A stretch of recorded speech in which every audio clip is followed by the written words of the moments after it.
நோக்கி பார்த்து கொண்டிருந்தார். விமான பணிப்பெண் அவரை பார்த்து கேட்டார், சார், நீங்கள் யார்? இதற்கான பாஸ்கள் எங்கே?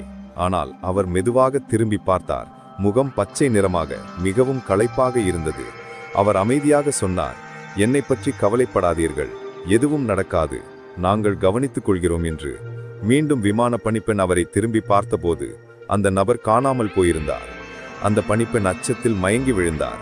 விமானம் தரையிறங்கிய பின் அனைத்து குழுவினரையும் விசாரித்தனர்.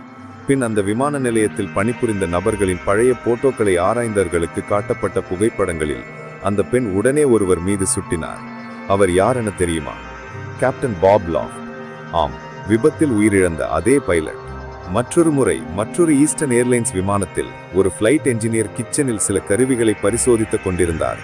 அவர் திரும்பி பார்த்தபோது ஒரு மற்றொரு ஃப்ளைட் என்ஜினியர் அவருக்கு பக்கத்தில் நின்று கொண்டிருந்தார். அவர் சொன்னார், நீங்கள் சரியானதை செய்கிறீர்கள், ஆனால் அந்த வால்வு சரியாக மூடப்பட்டிருக்கிறதா என்று இருமுறை பாருங்கள் என்று. அவர் வால்வை திரும்பி பார்த்தபோது சரியாக மூடப்படவில்லை என்று தெரிய வந்தது. அவர் திரும்பி பார்த்தார். அந்த மனிதர் காணாமல் போயிருந்தார். அவரும் பிற குழுவினரும் பின்னர் புகைப்படங்களை பார்த்தனர். அவரை உடனே அடையாளம் கண்டனர். அவர் இறந்த டான் ரெப்போ தான். மயாமியில் நின்றிருந்த மற்றொரு விமானத்தில் தரையில் பணிபுரிந்தவர்கள் விமானம் பரிசோதனை செய்து கொண்டிருந்தனர். அவர்களில் ஒருவருக்கு திடீரென ஜன்னல் வழியே யாரோ முகம் காட்டுவது போல தெரிந்தது. அவர் மேலே கை காட்டினார், ஆனால் அந்த மனிதர் அசையவே இல்லை. அவர் நெருக்கமாக சென்றபோது அவர் முகம் தெளிவாக தெரிந்தது. அவர் இறந்த டான் ரெப்போ தான். அவர் அங்கே நின்றவாறே அமைதியாக பார்த்து கொண்டிருந்தார். அவர் பயத்தில் அதிர்ச்சி அடைந்தார். சில நொடிகளில் மீண்டும் பார்த்தபோது யாரும் இல்லை. அந்த விமானம் சரிபார்க்கப்பட்டது, ஆனால் எந்த மனிதரும் உள்ளே இல்லை என உறுதி செய்யப்பட்டது. ஈஸ்டர்ன் ஏர்லைன்ஸ் முதலில் இந்த சம்பவங்களை மறைத்து வைக்க முயன்றது. பின்னர் இவை அனைத்தும் பொதுவெளியில் வந்தபோது ஈஸ்டர்ன் ஏர்லைன்ஸ் அதிகாரப்பூர்வமாக எந்த கருத்தும் தெரிவிக்கவில்லை. சாட்சியளித்தவர்களும் மிகவும் நம்பத்தன்மையுடன் இருந்தார்கள்.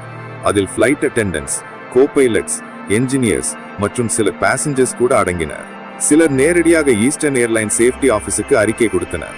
அதில் குறிப்பிடப்பட்டது, மரணமடைந்த கேப்டன் லாஃப்ட் மற்றும் என்ஜினியர் ரெப்போவின் உருவங்கள் ஃப்ளைட் 401 இருந்த கருவிகள் பொருத்தப்பட்ட வேறு விமானங்களில் தோன்றுகின்றன.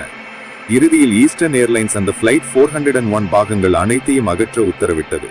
அதன் பிறகு அந்த தோற்றங்கள் முற்றிலும் நிறுத்தப்பட்டன. பல ஃப்ளைட் அட்டெண்டன்ட்ஸ் இன்னும் சொல்கிறார்கள், டான் ரெப்போ என்னுடன் நேராக பேசினார். அவர் இது மீண்டும் நடக்கக்கூடாது, நாங்கள் கவனித்துக் கொள்கிறோம் என்று சொன்னார். நான் பாப் லாஃப்டை பார்த்தேன்.